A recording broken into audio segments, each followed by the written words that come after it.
En cette période de Noël, je ne sais quelle force mystérieuse me pousse à vous dire un petit conte de Noël. Vous avez tous entendu parler des rois mages, ces trois vaillants lascars qui se rendent à Bethléem pour saluer Jésus qui vient de naître et lui apporter des cadeaux. Ces trois rois mages avaient fait équipe parce qu'ils avaient tous un prénom en art. Gaspard, Balthazar et Bernard.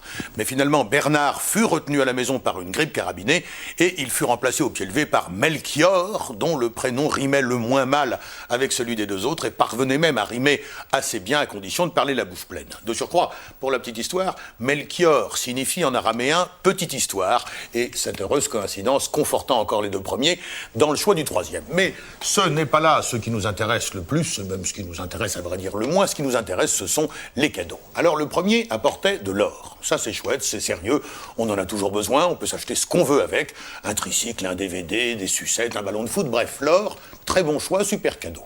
Le second apportait de l'encens. C'est déjà moins chouette, mais on peut imaginer qu'une famille qui vit dans une étable en aura l'usage. L'encens, ça sent bon, c'est même vaguement désinfectant, paraît-il. Donc, un cadeau un peu léger en termes de valeur marchande, mais pas si bête pour des gens qui vivent au contact des animaux. Et au fond, c'est l'intention qui compte. Là où ça se gâte, c'est quand déboule le troisième roi mage qui lui apporte comme cadeau, je dis bien comme cadeau, de la myrrhe.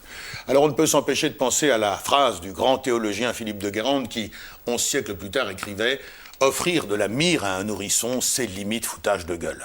D'ailleurs, par la suite, autant Jésus s'est bien servi de l'encens et de l'or, il y en a plein les églises, autant la myrrhe, on n'en a plus entendu parler.